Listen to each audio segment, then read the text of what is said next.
네, 간밤에 나온 글로벌 이슈들 콕 짚어드리는 시간입니다. 오늘은 어떤 키워드가 주목받았을지 보겠습니다. 네, 오늘 나온 6가지 키워드고요. 여기서 살펴볼 오늘의 이슈들은요. 네, 기준금리 그리고 G7 이 2가지 키워드 함께 전해드리겠습니다.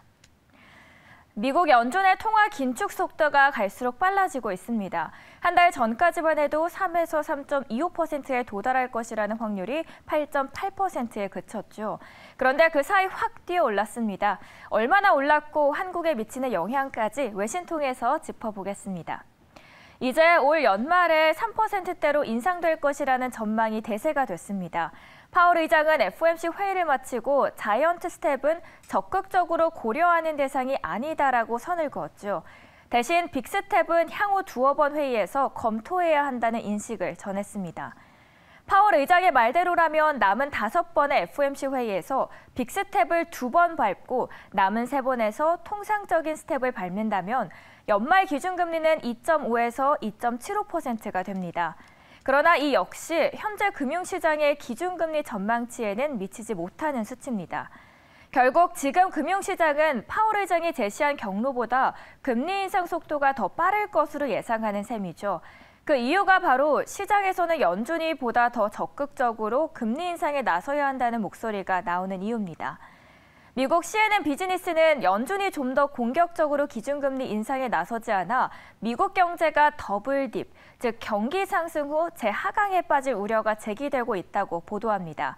쉽게 설명드리자면 더블딥은 더블자형을 그리며 이중 침체를 겪는 현상을 말하는데요. 물론 연준이 기준금리를 잠깐 올리다가 멈추면 경기가 되살아나죠. 하지만 인플레이션이 재차 치솟게 돼 결국 연준이 이를 잡으려고 할 것이고요. 결국 이전보다 더 공격적인 인상에 나서게 되면서 경기 침체가 더 깊고 길어진다는 우려가 더블딥의 요지입니다. 연준은 경기 침체 없는 물가 안정이라는 연착률이 가능하다고 역설하죠.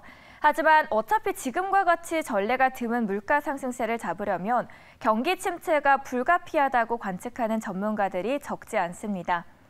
월스트리트 저널은 역사적으로 봤을 때 연준이 경기 침체를 유발하지 않고 물가 상승률 4%포인트 낮춘 전례가 없다고 지적합니다. 그렇다면 이런 금리 인상의 정도와 속도가 우리 시장에는 과연 어떤 영향을 미칠까요?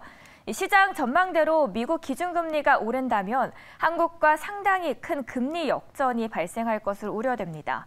블룸버그가 시장 전망 기관들 상대로 조사한 결과 한국의 연말 기준금리 전망치는 평균 1.85%로 집계됐는데요. 연말 미국 기준금리 전망치보다 1%포인트가량 낮은 것이어서 만약 이런 금리 역전이 현실화가 되면 대규모 자본 유출이 발생할 수 있다는 점을 우려합니다. 네, 다음은 우크라이나와 러시아 전쟁이 장기화되고 있는 가운데 로이터의 기사 보겠습니다.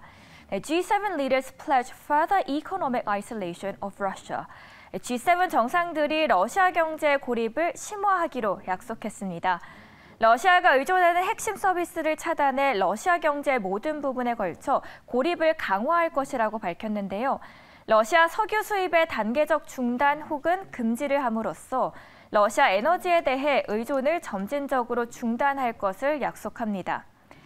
미국은 러시아 국영 방송사들과의 거래를 금지하고 러시아인들에게 경영 컨설팅 서비스를 제공하는 금지하는 대러시아 추가 제재도 발표했습니다. 이날 추가 제재 발표는 조 바이든 미국 대통령이 G7 화상 정상회의 참석한 직후 나왔습니다.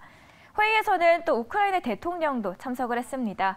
백악관은 미국은 러시아에게 또 직간접적으로 국가의 통제를 받는 방송사 3곳을 제재할 것이라며 이들 방송사는 외국으로부터 수입을 가장 많이 벌어들이는 곳으로 이는 러시아 국가의 수입으로 되돌아가기 때문이라고 전했습니다.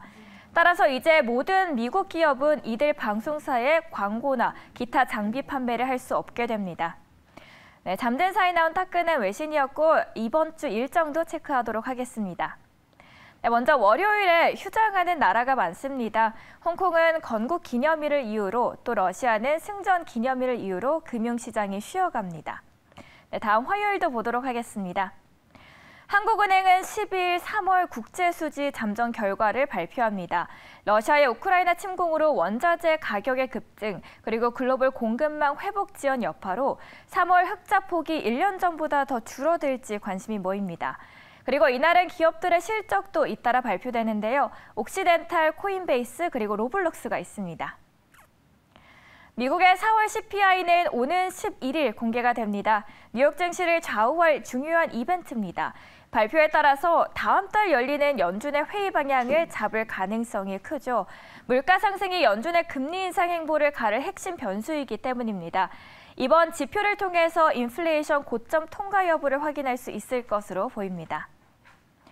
오는 12일부터 이틀간이죠. 미국 워싱턴 DC에서 열리는 미국과 아세안 특별 정상회의가 열립니다. 아세안 국가들과의 협력을 확대하면서 인도태평양 지역에서 미국의 영향력을 강화하고 또 중국에 대한 견제 수위를 높이는 것을 모색할 것으로 보입니다. 그리고 최근 잇따르고 있는 미사일 도발 등 북한 문제가 논의될 것으로 보이고 또 시장에 미칠 영향도 예의주시하시면 좋겠습니다. 네, 마지막 금요일도 체크해 보겠습니다. 이날은 소비자 태도 지수가 관심을 끌 전망입니다. 소비는 미국 GDP의 70%를 차지하는 만큼 중요한 요소인데요. 5월의 소비 심리를 보여주는 지표로 활용될 수 있을 것으로 보입니다. 네, 지금까지 주요 일정까지 함께 체크해 보셨습니다.